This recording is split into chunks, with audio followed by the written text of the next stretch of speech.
देख लो इसमें सिंपल सा, सभी लोग पहले से पढ़े हो। विखंडन का मतलब क्या होता है? खंडन मतलब तोड़ना होता है। ठीक है, अगर हम क्या करते हैं, एक भारी नाभिक लिया जाए। भारी नाभिक क्यों ले रहे हैं? हमने पहले भी इसके बारे में चर्चा किया है कि जो नाभिक होता है उसको बांधने वाला बल कौन होता है? नाभिकीय बल। कौन होता है? नाभिकीय बल। और ये क्या होता है? सबसे क्या कहते हैं उसको? सर्वाधिक, यानी सबसे शक्तिशाली बल और तीव्रगामी बल कौन है? हमारा नाभिकीय बल ही होता है।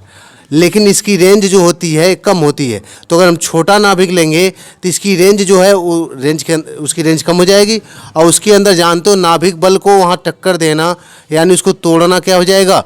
बहुत ज़्यादा ऊर्जा की आवश्यकता होगी।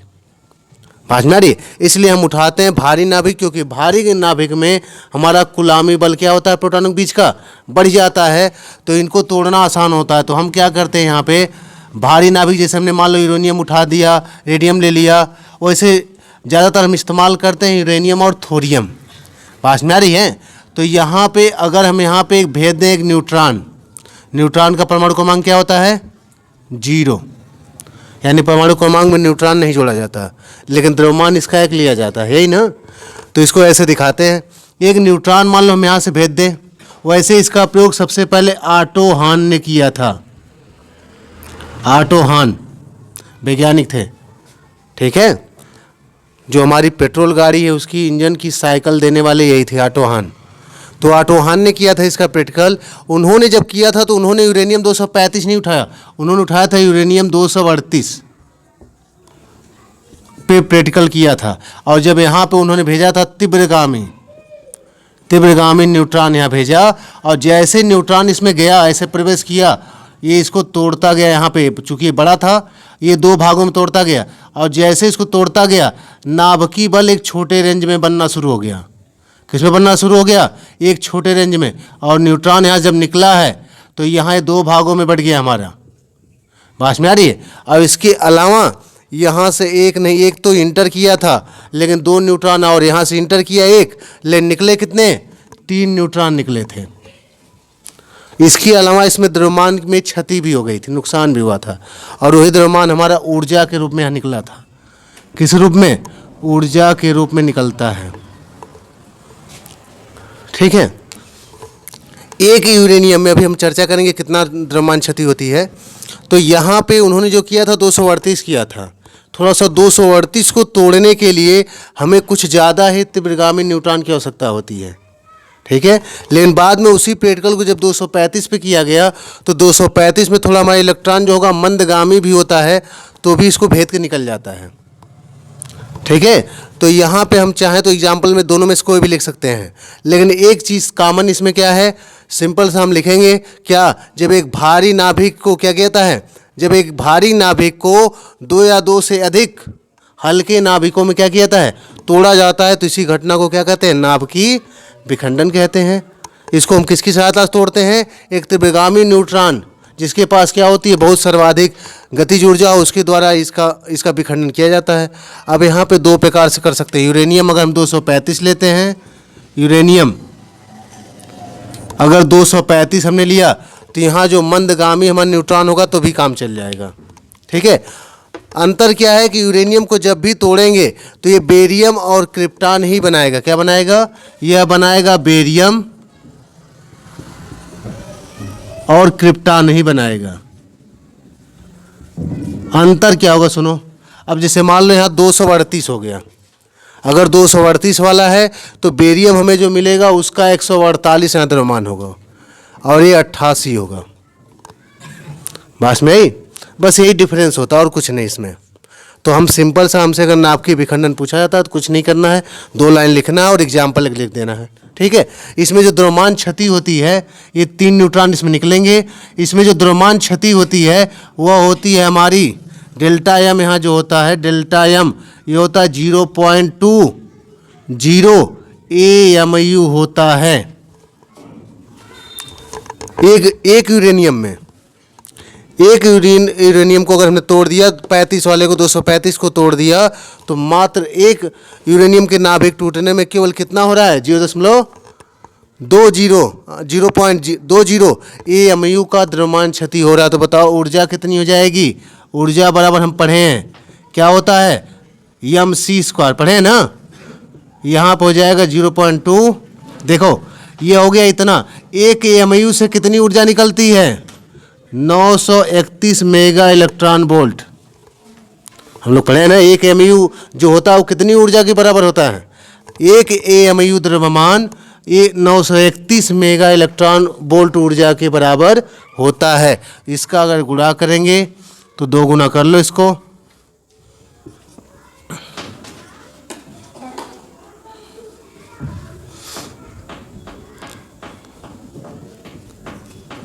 कितना हो गया, 2 एक अंक पे दशमलव लगा देंगे, 186 मेगा इलेक्ट्रॉन वोल्ट। ठीक है, इसमें दे रहा है कि लगभग 190 मान के चलो, जो याद करना आसान है। ठीक है, तो लगभग 190 मेगा इलेक्ट्रॉन वोल्ट की ऊर्जा निकलेगी एक नाभिक को तोड़ने पर। ठीक है, तो अगर मान लो हम कहीं किसी देश के ऊपर उठा के 10 टन फेंक दें, कितने उसके अंदर परमाणु होंगे, है कि नहीं है, इसीलिए ज़्यादा हो जाता है। अब यहाँ हम जो बात करें मात्र एक परमाणु की बात कर रहे हैं, एक परमाणु से इस ऊर्जा की बात हो रही है। अगर हम 1 टन फेंकेंगे तो उसमें खुद समझ जाओ, यूरेनियम अगर 92 ग्राम लोगे, मात्र 92 ग्राम यूरेनियम अगर उठाओगे तो कितने हो जाएंगे, इसका जो है एक 92 ग्राम हमने बताया था, जब 92 ग्राम लोगे, नहीं 92 नहीं 235 ग्राम, यही इसका भार है ना, 235 ग्राम अगर लोगे तो अवगाद्रो के बराबर होगा, यानी 6.022 गुणे 10 की पावर 23 यूरेनियम के परमाणु होंगे। बताओ बताओ, सिर्फ 235 ग्राम लेके फोड़ दो, इसका जो है इतना गुना ऊर्जा निकलेगी, इतने परमाणु उसमें पाए जाएंगे। तो अगर मान लो 235 ग्राम छोड़ो, यहाँ तो टन गिराए जा रहे हैं, तो फिर ज़्यादा ऊर्जा हो ही जाती है। ठीक है, तो मान लो इसमें समझ में आ गया लेक्चर सिंपल सा। यहाँ जब न्यूट्रॉन हमारा प्रवेश करता है तो नाभिक हमारा क्या होता है, चूँकि इसमें नाभिकीय बल कम रेंज में काम करता है, इसलिए जब ऐसे ही इसको हटाएगा दूर ना, तो ये हटते ही ये अपने आप स्वतः नाभिकीय ऊर्जा क्या करेगी, इसको 2 बना लेगी, 2 नाभिक यहाँ से, और इसका रेंज भी छोटा हो जाता है। ठीक है, तो आराम से टूट जाएगा। लेकिन यहाँ से जब ये प्रवेश करता है तो इसके साथ साथ कुछ न्यूट्रॉन बाहर भी ले लेगा, यानी एक यहाँ प्रवेश किया तो 3 न्यूट्रॉन बाहर निकलते हैं। समझा गया नहीं आ गया, तो उसमें केवल मात्र ये लिखना है, जब एक भारी नाभिक को 2 या 2 से अधिक हल्के नाभिकों में तोड़ा जाता है तो टूटने की इस घटना को क्या कहते हैं, विखंडित होने की इस घटना को नाभिकीय विखंडन कहते हैं। चाहो तो यहाँ 235 के बजाय एग्जाम में 238 भी लिख सकते हो, बस यहाँ ध्यान रखना बेरिलियम की टर्म नहीं बनेगा, यहाँ पे 148 के बजाय 144 के बजाय यहाँ पे कर देंगे 48, कितना हो गया, 4 बढ़ जाएगा, और यहाँ 3 बढ़ेगा तो ये 1 कम हो जाता है, उस समय हमें क्रिप्टॉन 88 मिलेगा। समझ आ गई बात, यहाँ 4 बढ़ेगा और यहाँ पे कम, यहाँ लिखोगे प्लस ऊर्जा। अगर लिखना चाहो तो 190 मेगा इलेक्ट्रॉन वोल्ट भी यहाँ लिख सकते हो। असल में हर जगह ऊर्जा अलग अलग मिलती है, क्योंकि अलग अलग हम प्रयोग करते हैं। मान लो 236 प्रयोग करेंगे तो अलग ऊर्जा हो जाएगी थोड़ी सी हटके, तो यहाँ चाहो तो प्लस ऊर्जा भी क्यों लिख के छोड़ सकते हो।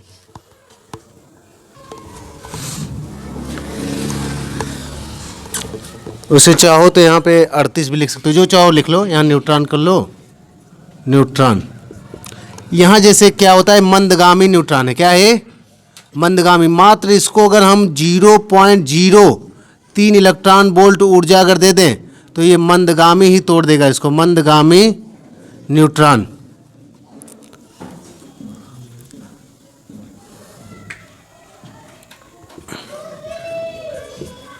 ठीक है, ये हो गया मंदगामी न्यूट्रॉन है, इसीलिए हमने इसका एग्जाम्पल दिया है। ठीक है, और ये हमारी हो जाएगी तुल्य ऊर्जा इसमें, या मुक्त ऊर्जा, मुक्त ऊर्जा। ठीक है, वैसे एग्जाम्पल यहाँ लिख लो, अलग से कहीं लिख लेना मुक्त ऊर्जा। ये किसमें, 235 में मुक्त ऊर्जा है। ठीक है, हमने 238 क्यों नहीं लिखा, 238 भी लिख सकते हैं, लेकिन 238 में देखो हम क्या इस्तेमाल करते हैं बता रहे हैं। 200 एक एग्जाम्पल कोई लिख लो, एग्जाम्पल लिख लो, और इसमें कितनी मुक्त ऊर्जा अलग से लिख लो। अगर मुक्त ऊर्जा पूछता है तभी लिखना, नहीं तो मत लिखना। केवल तुमको ज़्यादातर ये लिखना पड़ेगा, परिभाषा इससे इसकी लिख दो और ये उदाहरण लिख दो बस। ये ऊर्जा नहीं भी लिखोगे चलेगा, हम बस जानकारी के लिए बता रहे हैं। क्यों 238 नहीं प्रयोग करें? उसमें अगर न्यूट्रॉन का प्रयोग करते हैं तो हमने क्या बताया, जो हमारा समीकरण बनता है वो बेरिलियम ही बनेगा, बेरिलियम नहीं, बेरियम ही बनेगा, ठीक है। लेकिन यहाँ पर हो जाएगा 148 और यहाँ क्रिप्टॉन ही मिलेगा, ये होगा 3689 प्लस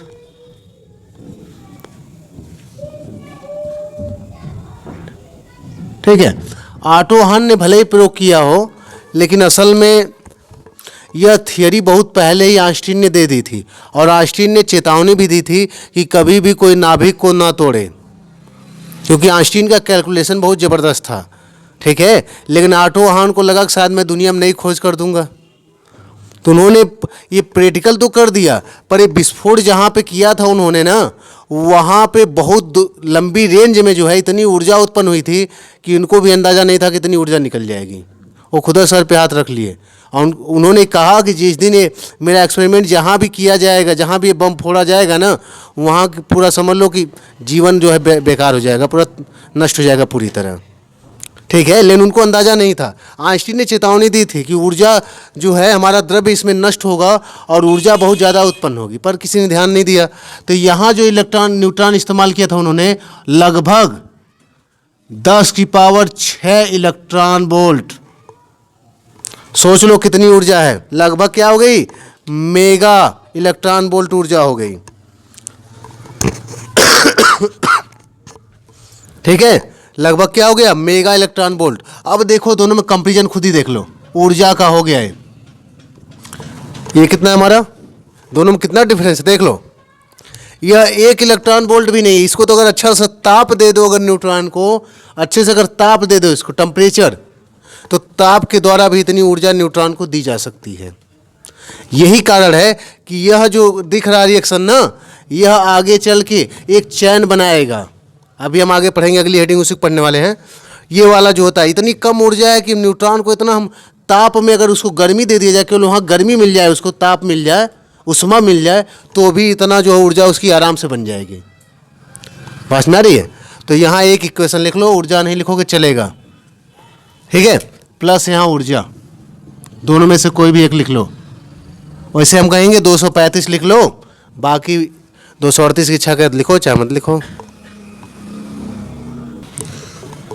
नाभिकीय विखंडन में श्रृंखला अपक्रिया, श्रृंखला अपक्रिया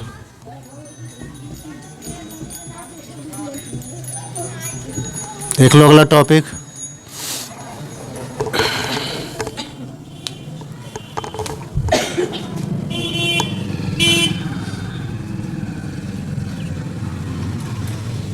चैन रिएक्शन।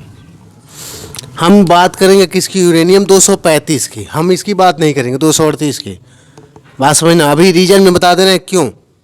हम जब श्रृंखला की बात करेंगे तो 235 की बात करेंगे। क्यों? क्योंकि अभी बता रहे हैं इसमें श्रृंखला अपक्रिया क्या होती है। जैसे अगर यूरेनियम 235 मान लो हमने ले लिया, ठीक है, हमने क्या किया, यहाँ पे इसका मान लो नाभिक है,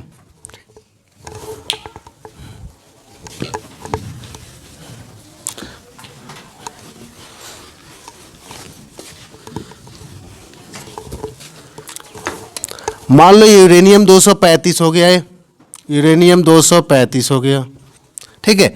यहाँ हमने क्या किया, एक इलेक्ट्रॉन से इस पे अटैक कर दिया, एक न्यूट्रॉन से, ठीक है। ये क्या हो गया हमारा, एक ये हो जाएगा N0 परमाणु क्रमांक और एक हो गया इसका परमाणु भार। ये हो गया कौन है, मंदगामी,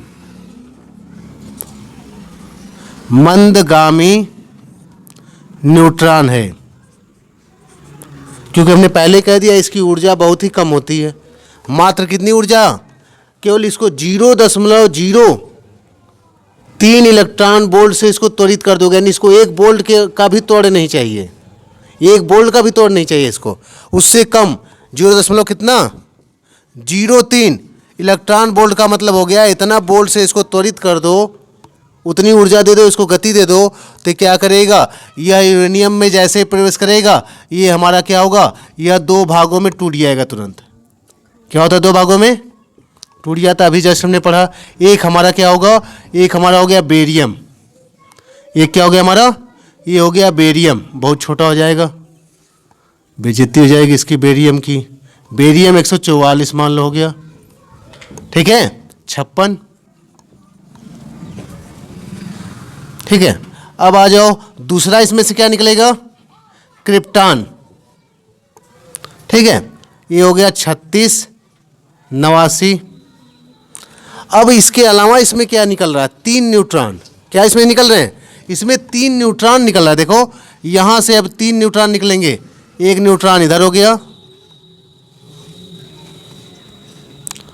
0n1, एक न्यूट्रॉन इधर निकल गया मान लो 0n1, एक न्यूट्रॉन मान लो इधर निकल गया। कितने न्यूट्रॉन हो गए, 2 या 3 न्यूट्रॉन इसमें निकलते हैं, ठीक है। वैसे चैन में हम लोग सिंपली हम लोग 3 दिखाते हैं, तो इसमें 2 या 3 न्यूट्रॉन निकलते हैं, ठीक है।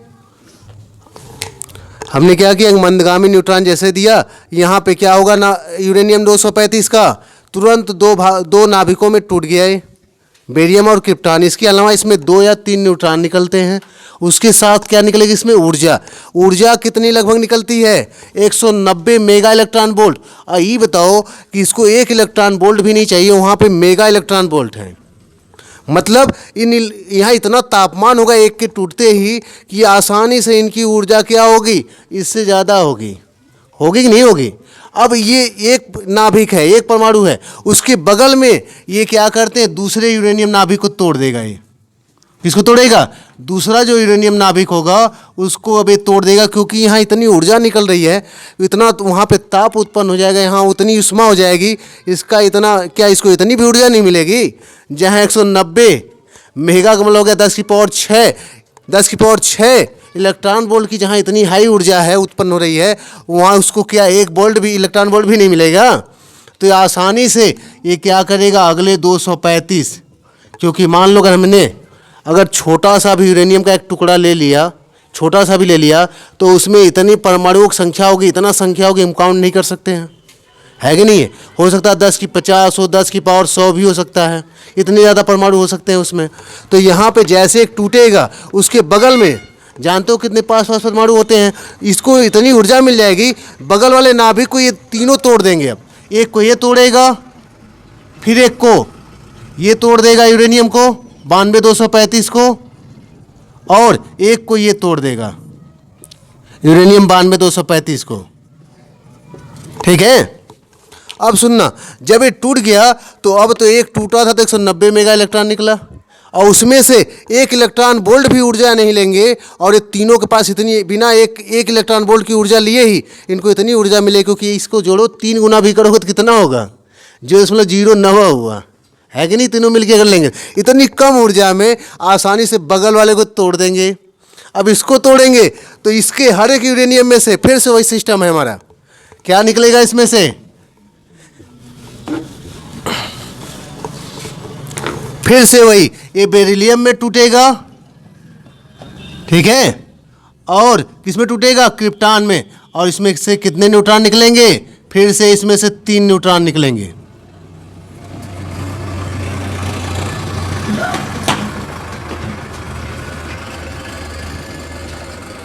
समझ में आई कि नहीं बात। और यहां भी वही हालत है, इसमें से भी कितने निकलेंगे, 3 न्यूट्रॉन निकलेंगे, 0n1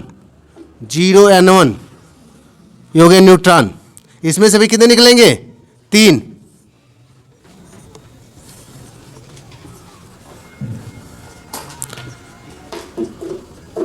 और लगातार यहाँ ऊर्जा भी निकलती जाएगी, और ऐसे ही ये आगे के नाभिक को तोड़ते हुए चले जाएंगे।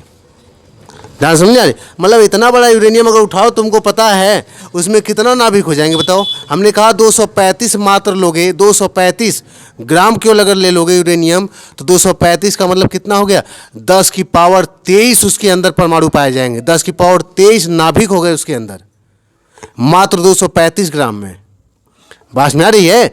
तो ये ऐसे में अगर एक टुकड़ा भी सिंपल सा ले लिया जाए, उसके अंदर पता नहीं कितने परमाणु होंगे। और एक नाभिक को हमने तोड़ा, इसके तोड़ते ही 931 मेगा इलेक्ट्रॉन वोल्ट के लगभग ऊर्जा निकली, और उसमें से 2 या 3 न्यूट्रॉन निकल गए। अब जैसे न्यूट्रॉन निकलेंगे, इनको इतनी कम ऊर्जा, ये मंद इलेक्ट्रॉन भी आसानी से तोड़ सकते हैं। अब इतने ऊर्जा में अगले को तोड़ते जाएंगे, इनको रोकना मुश्किल हो जाएगा। और एक से टूटा, यहाँ पे 3 निकले, अब ये 3 को तोड़ेंगे, अब 9 न्यूट्रॉन निकलेंगे। 3 लगभग 9 न्यूट्रॉन की उत्पत्ति करेंगे। या 9 जो है, अब 9 नाभिकों को तोड़ेंगे और क्या हो जाएगा, 27 न्यूट्रॉन निकलेंगे। और 27 क्या करेंगे, 27 नाभिक को तोड़ेंगे और 81 निकलेंगे। ये चैन बढ़ती ही जाएगी और अनियंत्रित चैन हो जाएगी। क्या हो जाएगी, ये अनकंट्रोल हो जाएगी। एक पूरी तरह चैन बन गई, श्रृंखला बन गई। इसी को कहते हैं नाभिकीय विखंडन में श्रृंखला अपक्रिया। यह 235 अब हमने क्यों लिया, क्योंकि अगर यहीं पे 238 होता तो इसको चाहिए लगभग 10 की पावर 6, यानी 1 मेगा इलेक्ट्रॉन वोल्ट चाहिए ऊर्जा। अगर इसको 1 मेगा इलेक्ट्रॉन वोल्ट ऊर्जा चाहिए, उसके बाद जब उत्पन्न होगा तो 931 मेगा इलेक्ट्रॉन में से इनको ज़्यादा ऊर्जा चाहिए। इनको ऊर्जा क्या चाहिए, ज़्यादा, 1 मेगा इलेक्ट्रॉन इनको ऊर्जा चाहिए। इसलिए ये चैन तोड़ना आसान होता है, इसका श्रृंखला बनाना आसान है, क्योंकि इसमें न्यूट्रॉन को बहुत ही कम ऊर्जा मिलेगी और एकदम मंद गति के साथ ही आराम से नाभिक को तोड़ सकता है। समझ में आया कि नहीं है श्रृंखला अपक्रिया।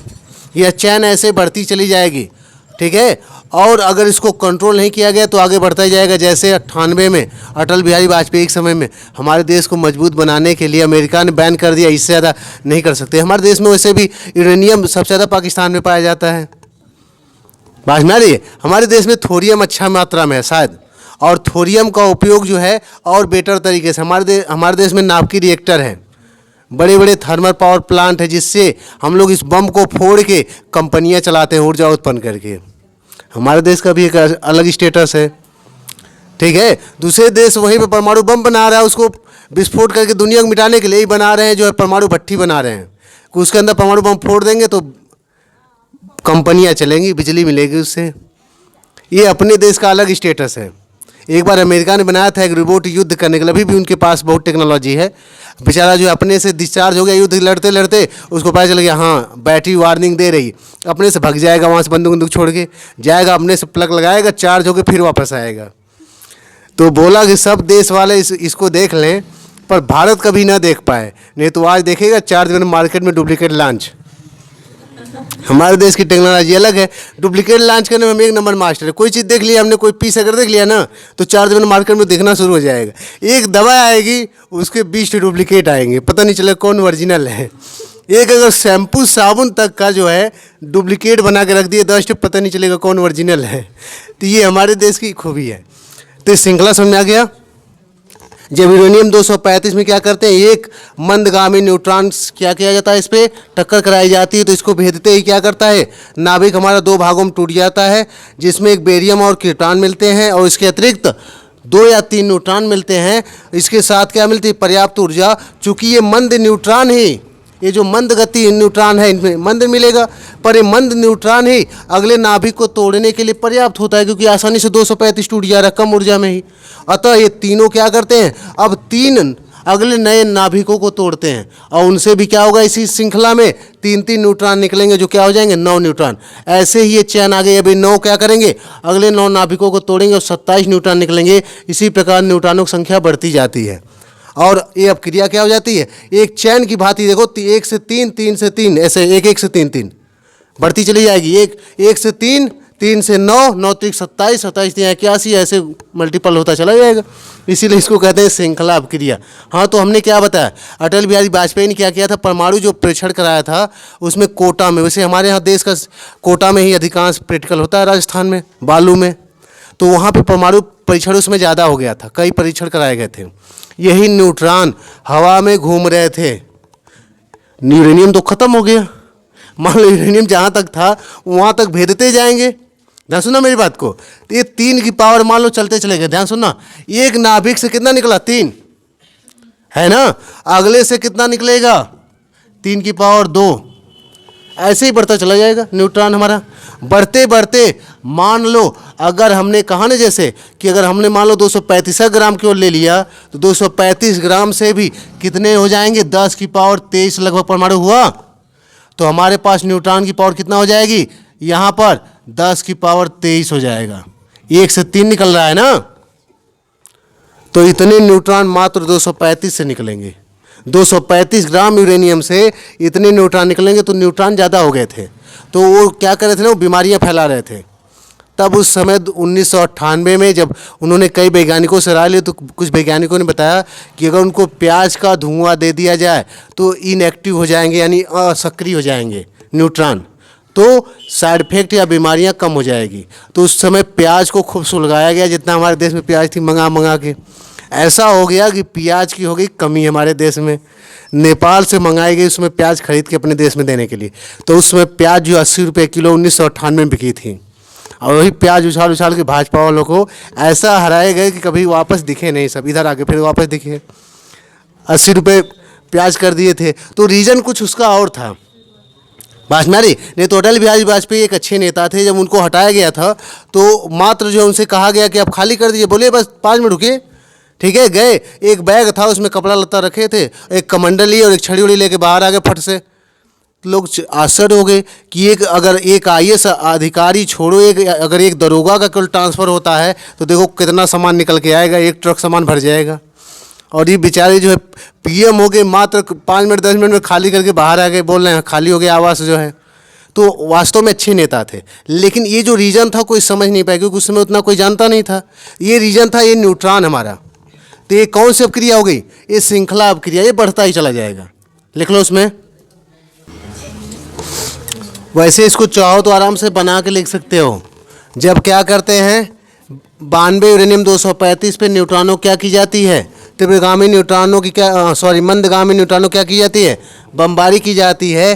तो एक न्यूट्रॉन क्या करता है, एक नाभिक को तोड़ता है, जिसमें से क्या होते हैं 2 या 3 क्या होते हैं नए न्यूट्रॉन निकलते हैं, जो क्या करेंगे अब नए या अन्य या दूसरे 3 नाभिकों को क्या करते हैं, 3 यूरेनियम के नाभिकों को विखंडित करते हैं, जिनमें से प्रत्येक में से 3-3 नए क्या होते हैं न्यूट्रॉन निकलते हैं। समझ में आ रही है। अतः इस प्रकार न्यूट्रॉनों की संख्या बढ़ती जाती है, और ये क्या करते हैं नाभिकीय विखंडनों की संख्या भी क्या होती है बढ़ती जाती है, ठीक है। और इस प्रकार ये प्रक्रिया तब तक चलती है जब तक कि हमारा समस्त यूरेनियम क्या नहीं हो जाए, समाप्त न हो जाए, ठीक है। इसे हम लोग क्या कहते हैं, नाभिकीय विखंडन की श्रृंखला अपक्रिया कहते हैं, ठीक है। और इसमें सुन लो एक थोड़ी जानकारी के लिए, एक विखंडन से कितनी ऊर्जा मिलती है हमें, 190 मेगा इलेक्ट्रॉन वोल्ट निकलती है।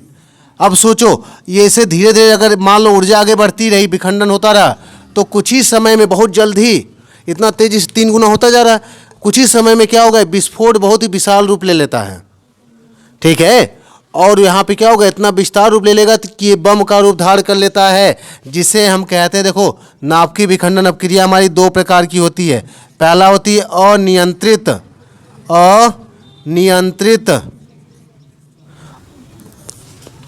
सही लिख रहे हैं, अनियंत्रित अपक्रिया, अनकंट्रोल्ड रिएक्शन हो गया है, ठीक है। ये सेम यही चीज है पूरा।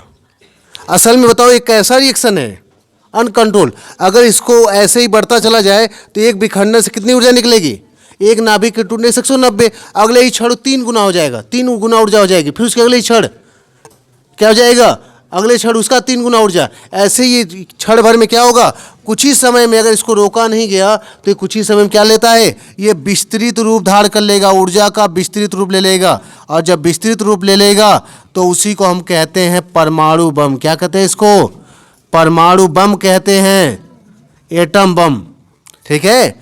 और इस नाभिकीय अपक्रिया को अनियंत्रित अपक्रिया कहते हैं, क्योंकि ये नियंत्रण के बाहर है। अगर किसी देश पर उठा परमाणु बम फेंक दिए, वो नियंत्रित नहीं कर सकते हम, वो नियंत्रण क्या है हमारा बाहर है, तो इसको हम कहते हैं अनियंत्रित अपक्रिया। समझ में आ गया। सेम यही फिगर चाहो तो इसमें अप्लाई कर सकते हो। ऐसे हमसे प्रकार नहीं पूछा था, हम जानकारी दे रहे हैं। हमने जो भी लिखा है ये अनियंत्रित अपक्रिया ही है, अनियंत्रित ही है ना। 1 से 3 निकले, 3 से इसमें ऐसे ऊर्जा बढ़ती जाती है और न्यूट्रॉनों की ऊर्जा भी बढ़ती जाएगी। अब बताओ यहाँ 931 निकल रहा है, 930 निकल रहा है, यहाँ पे ऊर्जा निकल रही है 190 मेगा इलेक्ट्रॉन। कितना निकल रहा है यहाँ पर, 190 मेगा इलेक्ट्रॉन वोल्ट ऊर्जा निकल रही है। और इसको इतना चाहिए, ज़्यादा ऊर्जा मिलेगी तो इसकी गति बढ़ती जाएगी और तेजी से विखंडित करता हुआ चला जाएगा। अगर इसका समस्थानिक भी आ गया 238 भी, तो इतनी ऊर्जा के साथ उसको भी भेज देगा। बात में आ रही है? तो ये हमारी अपक्रिया क्या हो जाती है, पूरी तरह अनियंत्रित हो जाती है, यानी ये चैन हमारी बढ़ती चली जाती है। इसलिए इस अपक्रिया को क्या कहते हैं, अनियंत्रित अपक्रिया कहा जाता है। और इसका कौन सा है, इसका एग्जाम्पल क्या होगा, परमाणु बम है हमारा। समझ में आ गया? ये खुले में कराया जाता है। दूसरा होता है इसमें कंट्रोल रिएक्शन, नियंत्रित अपक्रिया।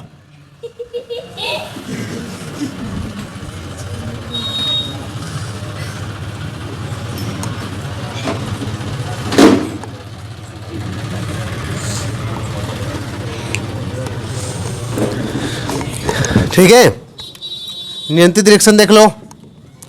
इसमें हम क्या करते हैं, जो हमारा न्यूट्रॉन है, जैसे हमने कहा यहाँ मान लो यहाँ उत्पन्न हो गए 3, ऊर्जा यहाँ की लगभग हो गई 190 मेगा इलेक्ट्रॉन वोल्ट। इसको इतनी ऊर्जा मिलेगी, ये तो इतना पर्याप्त है। अब क्या करेगा, यह बड़े तेजी के साथ विखंडन करता जाएगा, इसकी गति और बढ़ती जाएगी।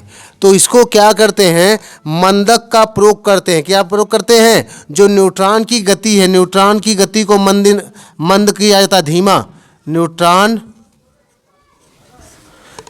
की गति को कम करने के लिए क्या करते हैं, न्यूट्रॉन के लिए मंदक का प्रयोग किया जाता है। न्यूट्रॉन के लिए हम लोग इसमें प्रयोग करते हैं मंदक का।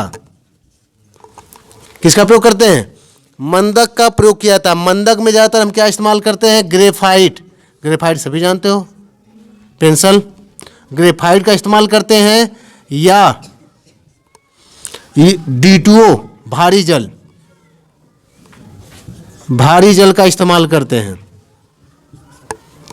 ठीक है, इससे क्या होता है, जैसे मान लो सामने ये विखंडित होता जा रहा है, ठीक है, विखंडित होता जा रहा है। जैसे गया सामने हमने क्या कर दिया, ग्रेफाइट की छड़ रख दी या फिर भारी जल रख दिया, उससे टकराते ही इसकी ऊर्जा तुरंत क्या हो जाएगी, कम हो जाएगी। और जैसे इसकी ऊर्जा कम हो जाएगी, हमारा विस्फोट की जो गति है थोड़ी धीमी हो जाएगी। तो इससे हमारी क्या होगी, ये जो विस्फोट की गति होगी धीमी हो जाएगी। तो इसको हम लोग कहते हैं नियंत्रित अपक्रिया, यानी अपक्रिया को इससे नियंत्रित किया जा सकता है।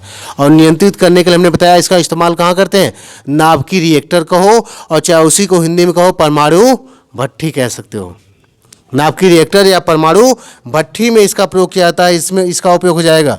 और ये हमें पढ़ना है, इसको हम पढ़ा देंगे। ठीक है, नाभिकीय रिएक्टर या वही परमाणु भट्ठी में हमारा नियंत्रित अपक्रिया का प्रयोग किया था। उसमें नाभिकीय विखंडन की कौन सी श्रृंखला अपक्रिया का प्रयोग किया जाता है, नियंत्रित श्रृंखला अपक्रिया का प्रयोग किया जाता है। किसमें, नाभिकीय रिएक्टर और नाभिकीय रिएक्टर या परमाणु भट्ठी में। उसमें क्या होता है, जैसे यही चैन बनती रहेगी और जैसे उसमें थोड़ा सा ऊर्जा लेवल बढ़ा तो उसमें वाइब्रेशन बढ़ जाते हैं। तो बाहर बैठे आदमी को पता हो जाएगा, तो जाएगा तुरंत छड़ होगी, राड होगी, ऐसे दबा देगा, राड अंदर चली गई, न्यूट्रॉन उससे टकराएंगे।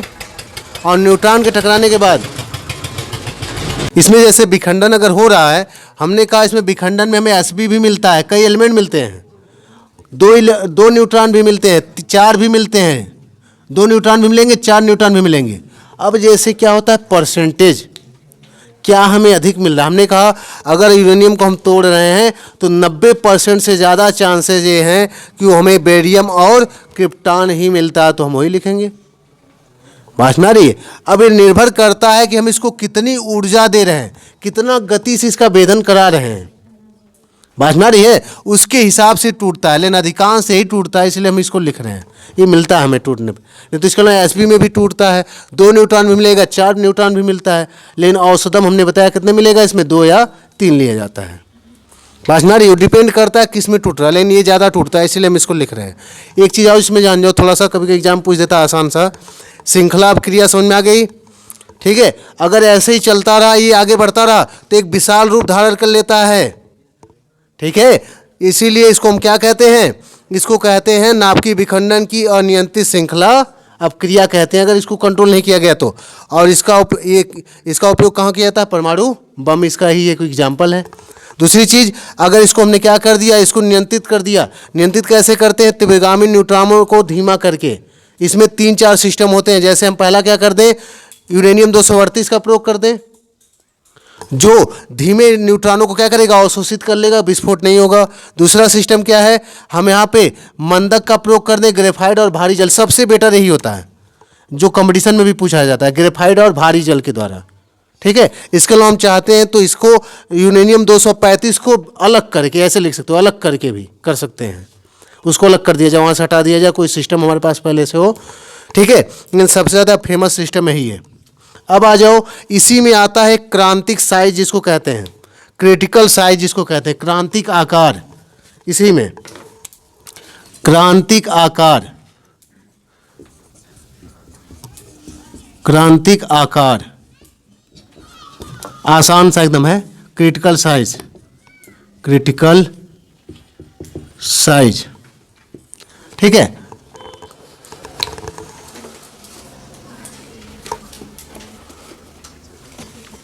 अब सुन लो, जो हमारा विखंडन होने वाला जो पदार्थ है, ध्यान सुन लो, एकदम आसान सा है, विखंडन होने वाला जो पदार्थ है उसका कम से कम या न्यूनतम वह आकार जो श्रृंखला अवक्रिया बनाने के लिए क्या हो, पर्याप्त हो।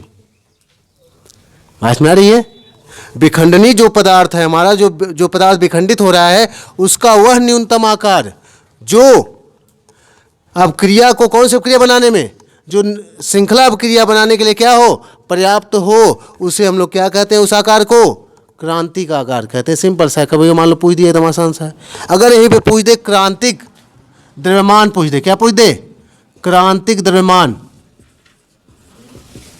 क्रिटिकल मास, केवल सुन लो, अभी लिखवा देंगे, एकदम आसान सा है, एक ही लाइन का, क्रिटिकल मास, इसको याद करने की ज़्यादा जरूरत नहीं पड़ेगी।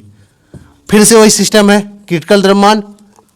ठीक है, विखंडनी पदार्थ का वह न्यूनतम द्रव्यमान जो विखंडन की अवक्रिया को श्रृंखला अवक्रिया बनाने के लिए क्या हो, पर्याप्त हो, या जो विखंडन की श्रृंखला अवक्रिया के लिए पर्याप्त हो, उसे क्या कहते हैं, क्रांतिक द्रव्यमान कहते हैं। विखंडनी पदार्थ का वह न्यूनतम द्रव्यमान जो श्रृंखला अवक्रिया के लिए क्या हो, पर्याप्त हो, या जो नाभिक की विखंडन की श्रृंखला अवक्रिया के लिए पर्याप्त हो, उसे क्रांतिक द्रव्यमान कहते हैं। और जिस न्यूनतम आकार की आवश्यकता होती है उसे क्या कौन सा कहोगे, उसे क्रांतिक आकार। सिंपल सा, बस आकार की जगह द्रव्यमान कर दो, द्रव्यमान की जगह आकार। समझ में आ गया?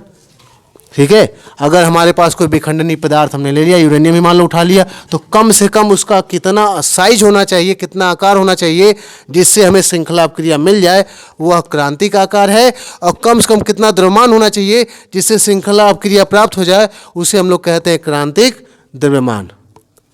ठीक है,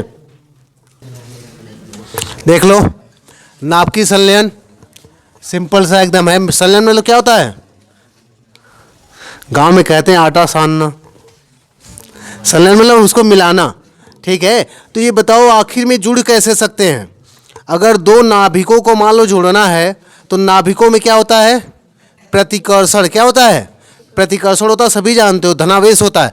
लेकिन मान लो अगर दो नाभिक को तेजी से एक दूसरे की ओर फेंक दिया जाए, उठा के, इतना तीव्र फेंक आ जाए इनको, ध्यान सुना, इतना तीव्र इनको फेंका जाए कि इनका प्रतिकर्षण बल कम पड़ जाए, तो जैसे ही आपस में टकराएंगे, टकराते ही, जैसे गांव में क्या करते हैं, गोबर उठा के, पड़ोसी अगर नहीं है, बाहर रह रहे हैं सब परिवार, तो पूरा उसकी दीवार पे गोबर पात देते हैं।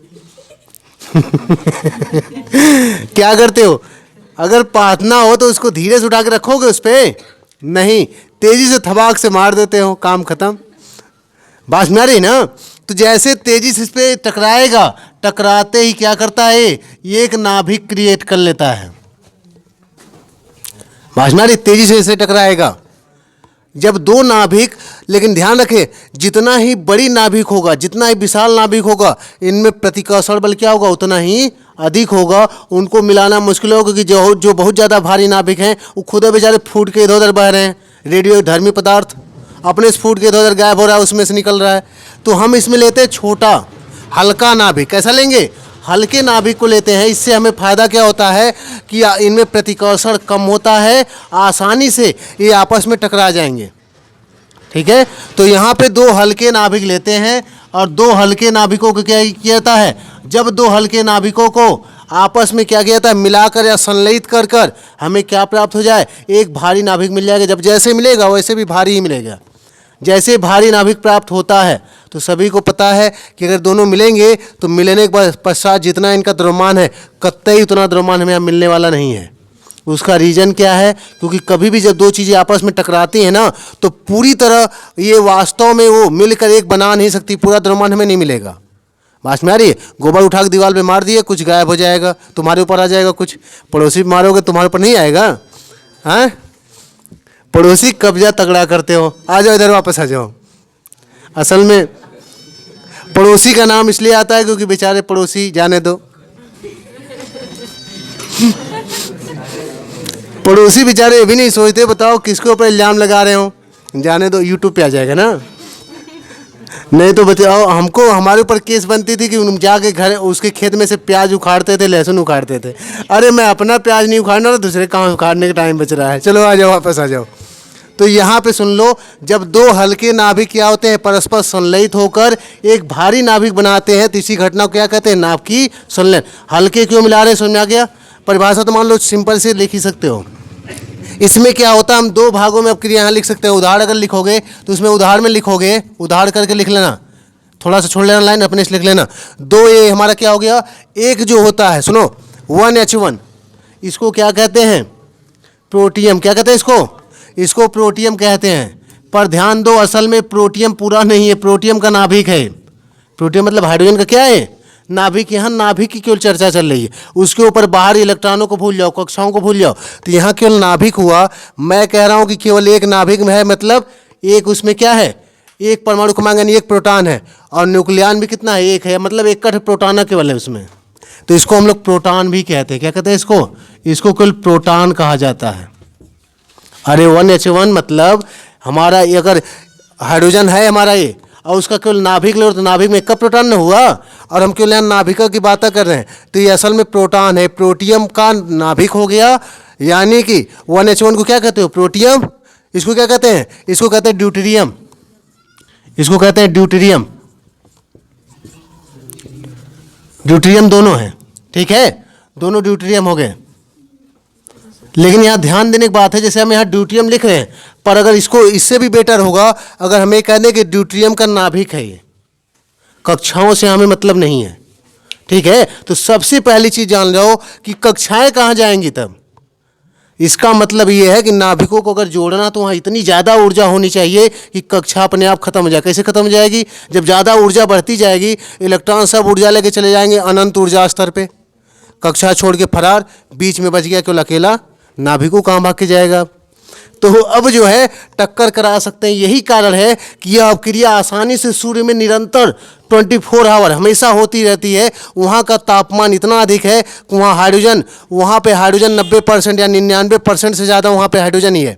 हाइड्रोजन, हीलियम जितने भी हैं वहाँ पे, हीलियम है हमारा, कार्बन है, नाइट्रोजन, जितने भी वहाँ गैस कण पाए जाते हैं परमाणु, असल में परमाणु होते ही नहीं वहाँ पे। इतना ज़्यादा ऊर्जा है, सब इलेक्ट्रॉन निकल के भग जाएंगे, केवल नाभिक वहाँ बचता, नाभिक ऐसे घूमता वहाँ पे। तो वहाँ पे संलयन होता है। इतना ज़्यादा ताप पे जब केवल नाभिक बचेगा और ज़्यादा उष्मा मिलेगी तो उनमें कंपन होता है और तेज़ी से उस ऊर्जा को धार करके उनकी गति बढ़ जाती है और इधर उधर तेज़ी से गति करते हैं। गति करने के दौरान जब वो आपस में टकराते हैं तो टकराते ही क्या करते हैं, और ऊर्जा उत्पन्न करते हैं और वहाँ पे संलयित हो जाते हैं। संलयित होने के बाद जो हमें भारी नाभिक मिलता है उसका द्रव्यमान हमेशा दोनों हल्के नाभिकों के योग से हमेशा कम होता है। जो भारी नाभिक इसमें मिलेगा संलयन में, वो हमेशा दो हल्के नाभिकों के योग से कम होता है। यानी इस प्रक्रिया में भी द्रव्यमान की क्षति होती है, जो किसमें बदलती है, आइंस्टीन के हिसाब से ऊर्जा में बदलती है। तो यहाँ उदाहरण में सिंपल से लिखना, जब दो ड्यूटेरियम के नाभिक परस्पर आपस में क्या करते हैं, संयोग करते हैं, तो संयोग करके क्या बनाएंगे, ट्राइटियम बनाएंगे। क्या बनाएंगे, ये बनाएंगे ट्राइटियम, ठीक है, ट्राइटियम बनाएंगे। और उसके साथ ही इसमें क्या निकलेगी, 4 मेगा इलेक्ट्रॉन वोल्ट ऊर्जा मिलती है। जब यही ट्राइटियम, सुनो ध्यान से, यही ट्राइटियम क्या करता है, एक अगले यानी एक किससे, ड्यूटेरियम से पुनः संलयित होता है, तो वहाँ पे कौन सा नाभिक बनता है, हीलियम नाभिक प्राप्त होता है। बात में आ रही है? तो दोनों नाभिकों को, इस दोनों या तो दोनों रिएक्शन लिखो। टोटल ऊर्जा कितनी मिली हमें, 21 और 4, 17 और 4, 21.6 मेगा इलेक्ट्रॉन वोल्ट। तो कहीं कहीं रिएक्शन सीधे ऐसे लिख देगा। देखो हम तीनों समीकरण जोड़ रहे हैं, दोनों समीकरण, 3 कैसे हो गया, दोनों समीकरण जोड़ रहे हैं। देखो 1H2 ध्यान देना, 1H2 प्लस 1H2, ठीक है। इसको भी जोड़ो 1H3, इसको छोड़ रहे हैं अभी, रुक जाओ, इसको लिखो plus 1H2, 1H2 plus 1H2 plus 1H2। Arrow हमने इसको क्यों नहीं लिखा, क्योंकि इधर भी जब लिखेंगे तो ये इधर भी मिलेगा इधर भी मिलेगा, बात में आ रही है। तो यहाँ पे लिखो, इसको नोट करो, ये हमारा बनेगा 2, ये He4 हीलियम नाभिक है, कौन है, हीलियम नहीं है, ये हीलियम नाभिक हो गया, और प्लस यहाँ पे हो जाएगा 1H1 प्रोटॉन, और प्लस ये हो गया एक न्यूट्रॉन, और प्लस कितनी ऊर्जा हो गई, 21.6 मेगा इलेक्ट्रॉन वोल्ट की ऊर्जा हो जाएगी। तो ये अब क्रिया हमारी 2 चरणों में होती है, हम सीधे इसको लिख देते हैं। तो सीधे भी लिख सकते हो, 3 ड्यूटेरियम के नाभिक परस्पर संयोग करके हीलियम नाभिक का क्या करते हैं, निर्माण करते हैं, और कितनी ऊर्जा निकलती है, 21.6 मेगा इलेक्ट्रॉन वोल्ट ऊर्जा निकलती है। सीधे इसको लिख सकते हो उदाहरण में, बात ना रही है, सीधे इसको लिख सकते हो। यहाँ सीधे सुन लो एक बार फिर से तेजी से, चाहो तो 2 भागों में लिख सकते हो, या सीधे इसको लिखना हो तो ऐसे लिख सकते हो, 3 ड्यूटेरियम के नाभिक परस्पर संयोग करके एक हीलियम नाभिक का निर्माण करते हैं, और 21.6 मेगा इलेक्ट्रॉन वोल्ट की ऊर्जा क्या होती है, हमें प्राप्त होती है। बस इतना लिख के छोड़ सकते हो। और अगर इसको लिखना होगा 2 भागों में लिखोगे, 2 ड्यूटेरियम के नाभिक परस्पर मिलकर क्या बनाते हैं, ट्राइटियम का निर्माण करते हैं, ये समीकरण हो गया। तथा ट्राइटियम पुनः तीसरे, यानी 2 तो पहले मिल चुके थे, अगले या तीसरे ड्यूटेरियम से मिलकर किसका निर्माण करता है, हीलियम का। यानी यही अब क्रियाएं दोनों मिलकर ट्राइटियम बनाएंगे, और वही ट्राइटियम इससे मिलकर क्या बना देगा, हीलियम बना देगा। समझ गए नहीं आ गए? तो चाहो तो केवल इसको लिख सकते हो, या दोनों अलग अलग करके लिख सकते हो। और दोनों भी लिखोगे अलग अलग तब भी अंत में लिखोगे, अतः इस पूरी अपक्रिया में तब दोनों जोड़ने के बाद तीसरा लिखना ही पड़ेगा, तीसरा हर हाल में लिखना है। तो नंबर के हिसाब से चाहो तो दोनों मिला के इसको लिख लेना, और नहीं तो एक को नोट कर लो।